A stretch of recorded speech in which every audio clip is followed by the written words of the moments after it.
1 minute to the top of the hour, and oh my, what a week we have been having. All these because of the finance bill of 2024. More reactions coming in even as the debacle continues, but we have those details here on TV47. But first, the highlights.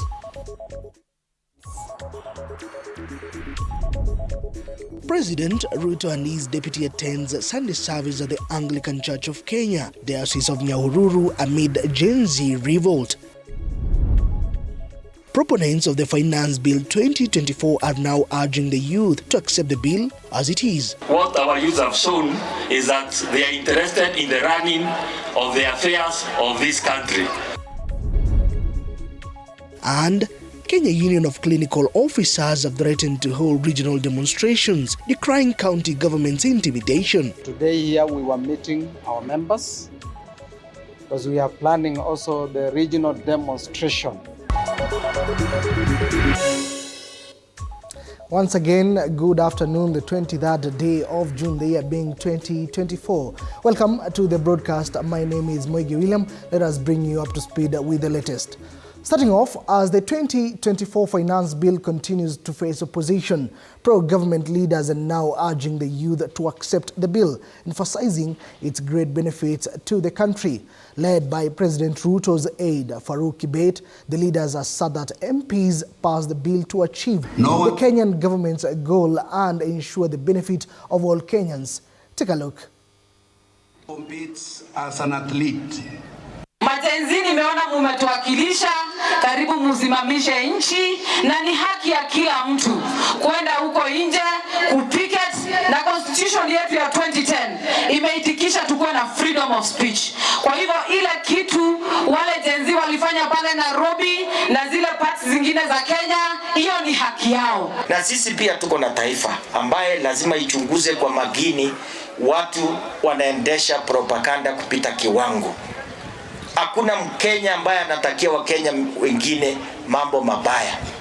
Rais akiongoza, anaongoza Wakenya ambaye tuliwachiwa deni ambaye haijulikani italipwa. Isipolipwa, hii nchi yetu itawekwa mnada. Na sisi hatutaki nchi ambaye iko chini kwa njia ya kiolela. Kama Ethiopia sasa iko kwa mnada, nchi tu fukara. Lakini kwa sababu rais angependa umoja, ndipo amepeana nafasi kwa Wakenya wote wachangie mambo ya bill. What our youth have shown is that they are interested in the running of the affairs of this country. Unajua kitambo, the youths walikuwa take backstage, but now they have taken the front stage. The conversation that we are having today is a conversation of growing our economy. Hapo nyuma kitambo, conversation ya siasa ilikuwa tribe A versus tribe B. Ilikuwa sijui Mlima Kenya, sijui Rift Valley. Sahi the conversation in the country today is not about tribe. It is about the economy.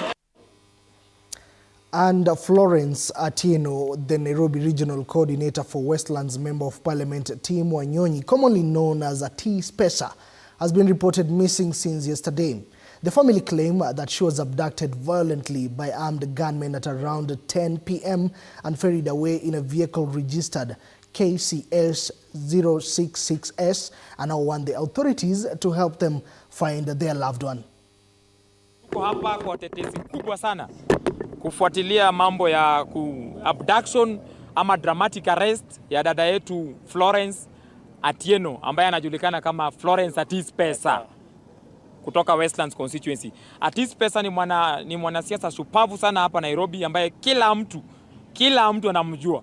Na mpaka saa hizi tunashangaa ni vipi jana usiku baada ya saa 4 ya usiku Atisa aliweza kushikwa kwa njia ambayo haieleweki na kuwekwa kwa gari ambayo tumeambiwa na bwana yake ni KCS 066S, na alishikwa alishikwa kama terrorist with people that were armed like anti-terror with AK47 na mabunduki zingine ambazo sisi wenyewe ni raia hatujaiona. Tumesisitika sana kwa asubuhi ya leo, kuamka asubuhi ya leo ya kwamba mama yetu ambaye ni coordinator, regional coordinator Nairobi County wa Timothy Wetangula Wanyonyi ambaye anawania ugavana 2027 ameabductiwa na unknown plainclothes officers.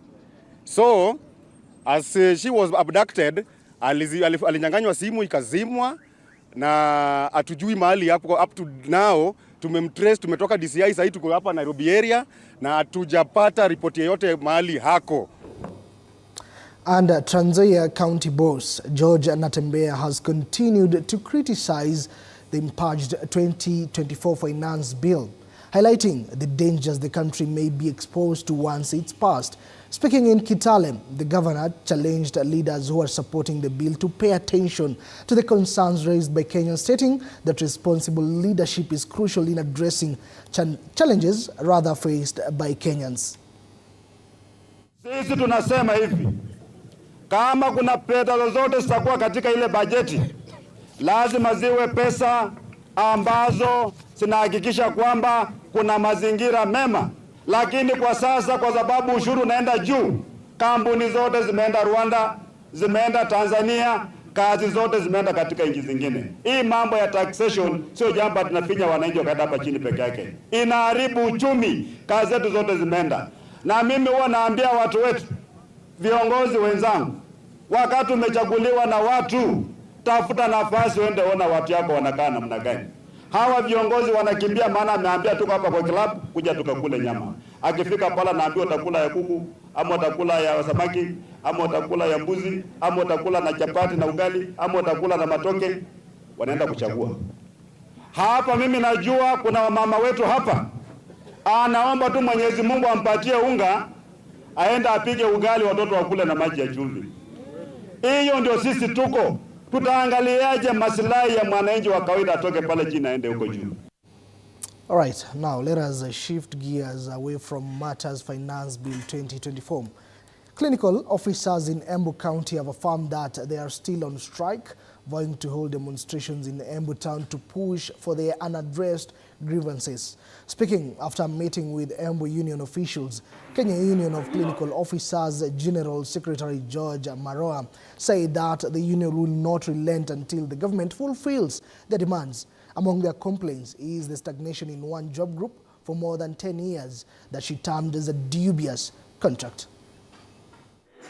As you all know, that the clinical officers are on their strike doing day 83. And this is after issuing a 7-day strike notice, which was issued on 25th of March. And a failure to address our issue, we began our strike on 1st April. And we are still on strike. So today here we were meeting our members, because we are planning also the regional demonstration that will be happening here in Embu, focusing to do it either on Monday or Tuesday once we agree with the police, because we want them to give us the notice. Instead of the employer listening to us, they are moving into intimidation, and that is why you find that some of the facilities are running. But I'm glad the GS has come, and he has come to ascertain that the strike is still on, and those that had already gone back to work, they have been recalled back to the strike. Sisi haja yetu ni tupatie mwananchi wa Embu County huduma ambayo inayofaa kwa kazi. Na pia mimi nimewaambia it is ungodly kupata pesa ambayo unafanyia kazi. So kama hutaki kufanya kazi, pia usitake kuwa na mshahara. So it's supposed to go that way. In a region that is regularly affected by banditry, cattle rustling and human-wildlife conflict, the Ustahimilivu project, known as the Community Conservancies model, is yielding remarkable results in West Pokot and Turkana counties. The initiative, backed by a 540 million Kenya shillings European Union investment, has not only tackled these challenges head-on, but also empowered local communities to weather climate shocks and alleviate poverty. Tom Lalampam, CEO of the Northern Rangelands Trust, highlighted the crucial role of community conservancies in restoring peace and stability. That is when he was speaking in Kapenguria. Ningependa kushukuru haya conservancy mbili kwa sababu beside the support of the county government na national, hizo conservancy mbili ndio imechimbia NRT Msisi hapa. Najua tulipokuja 2015 watu wanasema pengine NRT inataka kuchukua ardhi, mambo kama hiyo. Sijaisikia CBO kwa sababu conservancies ni CBOs tu ambayo inakuwa registered kwa county Ministry of Social Services. Sijaisikia CBO na inachukua ardhi.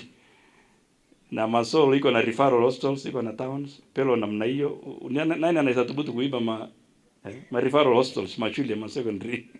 Kwa hivyo nafikiri hiyo narrative ilipitwa na wakati. And the United Democratic Alliance, that is UDA National Election Board, has conducted a comprehensive voter sensitization and training program in Wajir. The initiative, which aims to educate and empower local voters on the electoral process, ensuring they are well informed and prepared for the upcoming elections, which includes a workshop on voting procedures, the importance of the participation in elections, and how to identify and report electoral malpractices. Local leaders and election officials praise the effort, highlighting its potential to strengthening democratic participation within the region.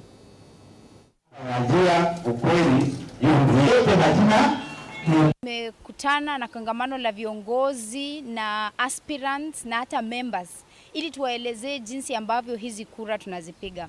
Imekuwa furaha sana kwamba watu wengi Garissa wamefurahia chama watu wengi Wajir wamefurahia chama, na venye hii chama tunaijenga ni kwamba tukue na viongozi mashinani wengi ili tuweze kushikilia viongozi huko juu. Even the leadership model ni ile inaitwa bottom up leadership model. Tumesemezana, tumeelewana, na sasa ni viongozi waende waandikishe members na aspirants kwa polling center. Wajir County needs election. We want election. We are not for consensus, and we will tell you that here in Wajir nobody is supporting the idea of consensus. All right, and now let us cross over live to Nyahururu County, whereby President William Ruto and his deputy, that is Rigathi Gachagua, are currently attending a church service at the ACK Church in Nyahururu. What is the latest? Let us listen in. Wahakikishie ya kwamba ile program ya fertilizer tulianza, pia katika mwaka huu tumeongeza bilioni 10 ya kuhakikisha ya kwamba wakulima wa chai, wakulima wa mahindi, wakulima wa ngano, wakulima wa kahawa, wakulima wa chai wote na hata wale wa miwa wanapata mbolea, tuzalishe chakula ndio tuweze kuondoa aibu ya njaa katika taifa letu la Kenya. I make that commitment to you, Bishop, so that as you work in this diocese, you work with us in the Republic of Kenya. Vile vile, kaunti yetu ya Nyandarua na Laikipia ni mahali ambapo tunazalisha chakula ambayo inalisha taifa letu la Kenya. Viazi inatoka Nyandarua, mboga inatoka Nyandarua, carrots inatoka Nyandarua, onions inatoka Nyandarua. Mimi nataka niwaeleze hivi. Tunatumia karibu bilioni 500 kuagiza chakula kutoka nje. Tumesema tukienda mbele tutahakikisha kwamba tunazalisha chakula Kenya. Na ndio tumesema hatuwezi kuendelea kuagiza ati viazi kutoka Ulaya. Viazi tutazalisha hapa Nyandarua na hapa Kenya. That is what we are doing, to make sure that we protect our farmers, to make sure that whether it is potatoes, whether it is onions, whether it is eggs, we have said eggs from outside Kenya, onions from outside Kenya, potatoes from outside Kenya will be treated differently from potatoes grown in Kenya, so that we can support our own farmers. Speaking right there is President William Ruto addressing congregants at the ACK Church in Nyahururu, speaking matters agriculture, and we'll be keeping tabs on that particular story to gather more details on his tour to Nyahururu, that is in Laikipia County, in our subsequent bulletin. Now, let us move on to other news, whereby Mount Kenya University medical students will now access training facilities at the Kenyatta University Teaching, Research and Referral Hospital following the signing of a partnership between the two institutions. At least 42 medical students have already been placed as clinical attaches following a collaboration signed by the Vice Chancellor, that is Professor Deogratias Jaganyi and Chief Executive Officer Ahmed Dagane in a bid to show cohesion with the local institutions. From the few years I've worked, I think this is the hospital at the moment is the best equipped with the latest model of equipment that we require. The only best competition we have in the world today is collaboration. And we have been looking for collaborators both locally and internationally. And sometimes we make a lot of mistakes. We travel all the way to Europe to look for collaborators. But you forget that the best and the most productive collaboration is just next door. So far, 42 students from MKU have been placed at KUTRH, and one student from MKU has an incubated business idea in the Hospital Medical Innovation and Incubation. This has been in line with our mandate as a Level 6 National Teaching and Referral and Research Hospital. During this period, we have worked together and continue to do so while realizing the need to deepen this cooperation. Away from that, the national government through the Ministry of Fisheries said to construct a 70 million Kenya shillings Marine and Coastal Research Center at the Malindi Marine National Park in Kilifi County. Malindi Member of Parliament Amina Mnyazi, who toured the center earlier today, stated that the project will create jobs for the local residents and will ensure easy access for training for the youth in Malindi. The government is set to complete the project in 6 months. Nimekuja hapa kusupport hii project na kuangalia ni jinsi gani ambavyo naweza nikashikana na wao ili kuweza kusukuma ili gurudumu pamoja. Zile employment opportunities ambazo zitatoka hapa, first priority pia tuweze kupatiwa sisi watu wa Malindi. Na wakati huo wa kuweza kuajiri watu kazi ukifika, hizo kazi zitakuwa floated out. This is a very good center that is coming up, and I hope it will play a very crucial role in driving the blue economy agenda. So we are honored. The whole project should be complete in the next 6 months, hopefully. That's what we have. In fact, by August 20th, we hope to move in and operationalize the office. The Health Committee in the Senate has called on Kwale County government to replace the medical equipment in the Msambweni Referral Hospital.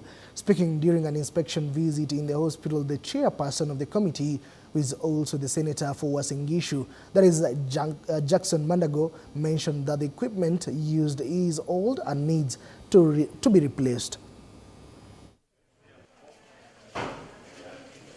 Tumeona zile mitambo ambazo zililetwa under managed equipment, miaka yao ya huduma pia zimeisha. Katika hii sekta ya afya, yale vifaa vyote vinatumiwa iko na wakati wa miaka 7 kutumika. Baada ya hiyo sasa zinakuwa decommissioned na equipment zingine zinakuja. Tunaona zile ambazo zimeletwa na serikali kuu kupitia hiyo mradi, sasa miaka zake zimeisha, na tunataka kuhimiza serikali ya county ama katuzi la Kwale sasa kama serikali pia hawa wafanye mpango ya managed equipment ambayo itakuwa inaendeshwa na serikali ya county ya Kwale. Kwa sababu kama bunge la Seneti tumepitisha ile fedha ambayo inakuja huku mashinani, nafikiri shilingi bilioni 400, tumeongeza nafikiri takriban bilioni 15, na ningeomba kwamba uongozi wa kaunti yetu ya Kwale iweze kuwekeza zaidi katika sekta hii ya afya, ndio wananchi wetu tukufu wa Kwale waweze kupata huduma mzuri katika hali ya afya.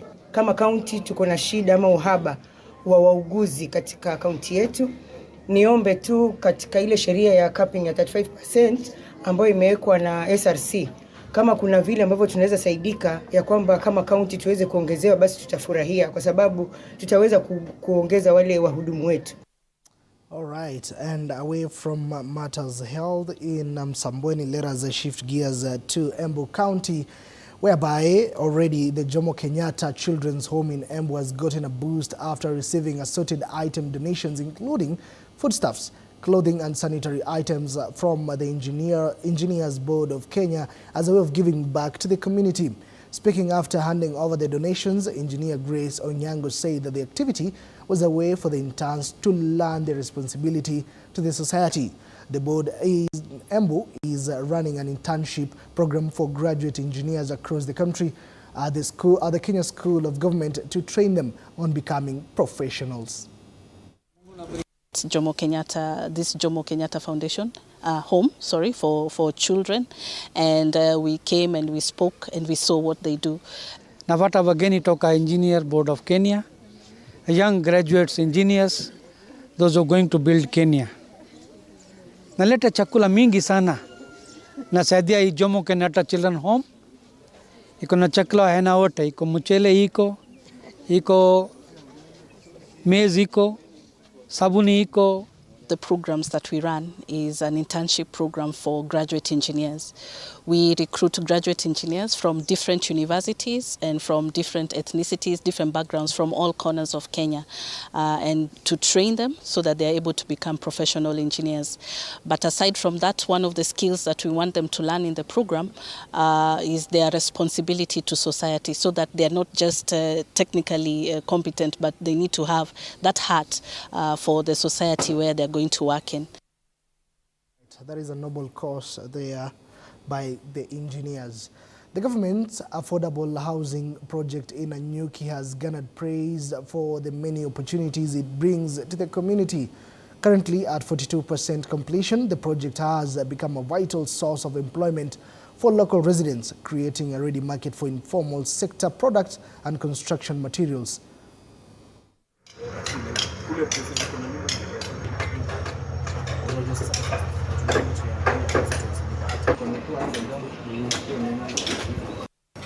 We have employed at least 250 people here, employees on site. And when we are peak during the casting days, we roughly have, mostly we have 300 employees on site. And so far we've been helping the youth around so much. And you can see I'm a lady. Pia tunasaidia wanawake wa huku. Yeah, not only a man can do this job, mwanamke pia anaweza fanya. So in my department, we have around 10 workers with their helpers. Na kwa hiyo 30% of them ni wanawake. So tulichukuana, tukaform group. So kila mtu ni wananyuki.